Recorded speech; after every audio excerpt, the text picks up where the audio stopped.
That was fun. Well, I suppose we better get back to it. When do we need, what day is it anyway? Oh, that ran longer than I thought. Oh, I missed a recording. Oh, boy. Oh, and I've only got about a day and a half until the next one's supposed to be out. And Wilma won't be here for a couple more days. I know. Do another reading from one of my journals, I guess. Let's see. Okay. Oh, yeah, that's a good one. All right.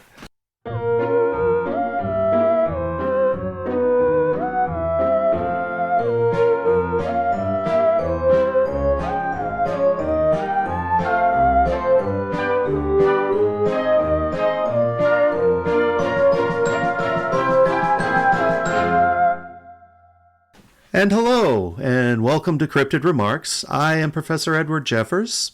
Wilma, well, let's put it this way. We got together with a few sprites to celebrate my birthday on the 25th of last month. And, I don't know how many of you have ever partied with the Fae before, but sometimes you lose track of time. And I decided to go ahead and come on back, and Wilma's still hanging with them. So what I'm going to do is go ahead and read from my journal again. We do have a couple of questions, but I want Wilma to be here for those. So we'll hopefully get to that for the next recording. Speaking of which, I'm very sorry that we missed recording in the middle of this month.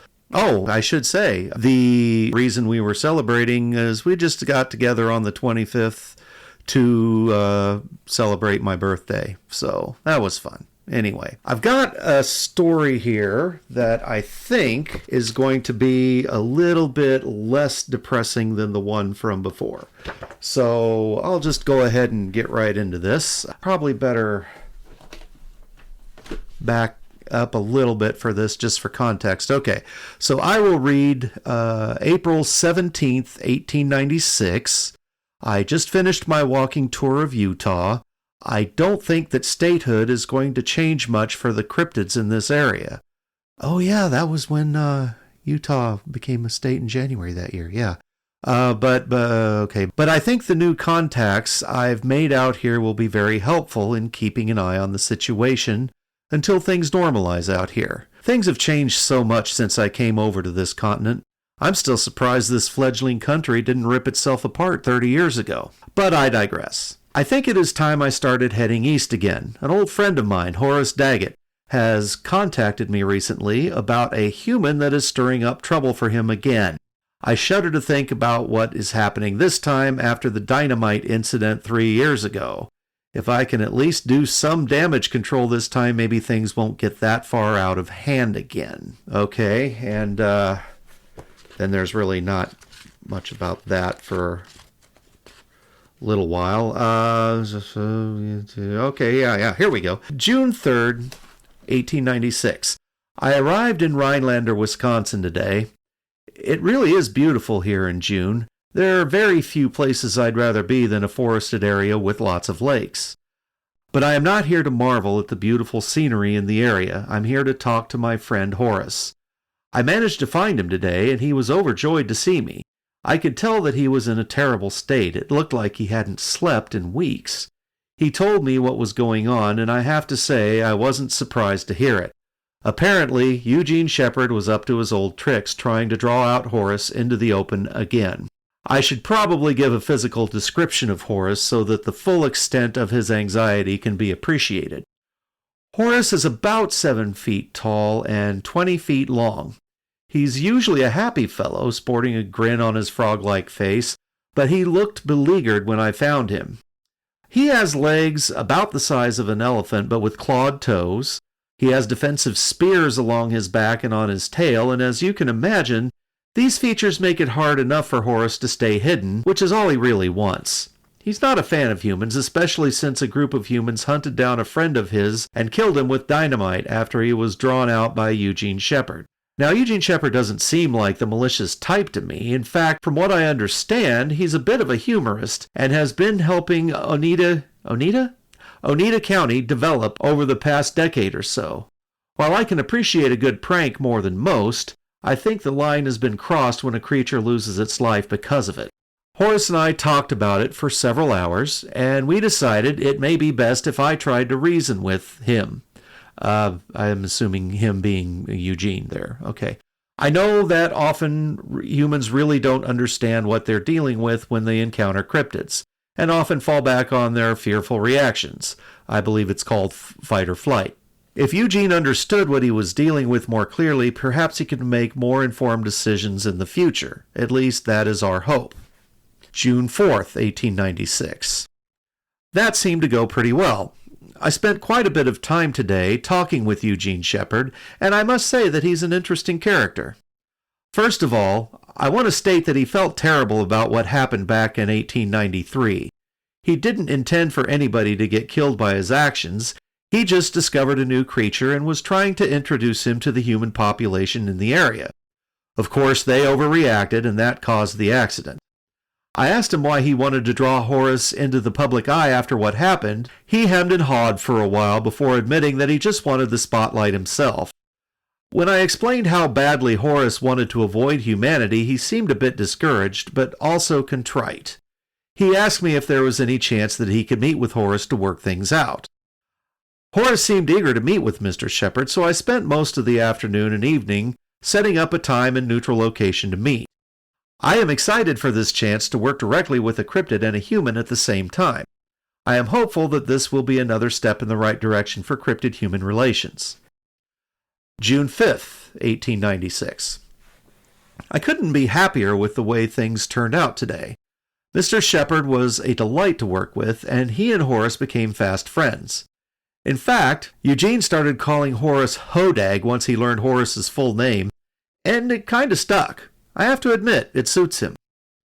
Anyway, the two of them spent hours coming up with a plan to not only allow Horace to eventually fade into myth, but have some fun and perhaps profit from the experience. For the most part, I did very little to come up with this plan, but it was fascinating to watch it unfold in front of my eyes. For the first part of the plan, Horace agreed to be put on display. The plan was for him to act like a taxidermied animal, but to move every once in a while to startle people who came to see him. Eugene said that this would make it easy to explain away later by saying that Horace was hooked up with wires to make him move. While this is going on, Eugene agreed to actually make a fake taxidermied version of the Hodag that will only marginally look like Horace, but that he can keep on display for a while.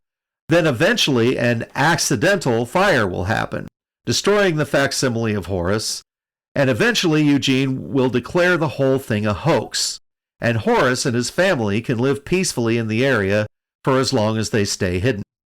I have to say, Horace looked a lot more relaxed by the time our meeting was over. After Eugene left to begin making preparations, we sat around the fire for a while, just catching up on old times. I told him that I will likely head out tomorrow since things seem to be under control here.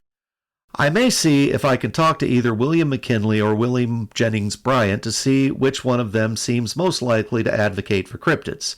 I've had very little progress working things out with Grover on such matters. And, it kind of looks like where that story ends. It's a little short. Sorry about that. Like I said, I just got back from the party, so I really didn't have a whole lot of time to... Oh yeah, there's this letter here that I got a while later and I put in here. It's from his son Leonard. I haven't heard from him in a while. Yeah. And let's see, it's dated September 27th, 1978. Professor Jeffers, I'm writing to inform you that Dad passed today. Oh yeah, that was around then, wasn't it? He wanted me to let you know that he thanks you for being there for him all those years ago. I'm just glad that he was able to be there for the Hodag Country Festival.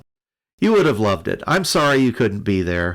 I think they are planning to make it an annual event if you ever get the chance to stop by. I know how much you like music. Oh yeah, I should try to make it there this year, maybe. I don't know. see if I have time. I wanted to thank you for your help as well. Dad told me that if you hadn't been there to smooth things over, that we might not be able to enjoy the anonymity that we have today, and that for sure hodag fever would not have gripped Rhinelander like it has today. I am excited to see what the future holds for hodags in the area. Hope you're doing well. Tell Anna I said hi. Leonard Daggett, hodag. Well, that was nice. That was a lot more upbeat than the last one of these that I did. Well, anyway, thank you all for listening. We're still on Blue Sky at profedjepwards.bsky.social. Haven't been very active there recently. I've been at the party. You can find us on Facebook, on Instagram, on YouTube, and Discord. Be sure to like and subscribe if you're listening on YouTube, and leave some comments. I love to hear from people. Thank you for listening. You have a good day. You've been listening to Cryptid Remarks. The part of Professor Edward Jeffers was played by Jeffrey Morton. The part of Wilma Chronicle was played by Kimberly Morton. All music was written by Ruben Fansler. Sound editing by Jeffrey Morton and Ruben Fansler. Our web guru is Aaron Milosic. If you have any questions you would like us to cover, contact us at cryptidremarks@gmail.com or link to our Discord through cryptidremarks.com. Thank you for listening. And don't worry, I probably don't exist either.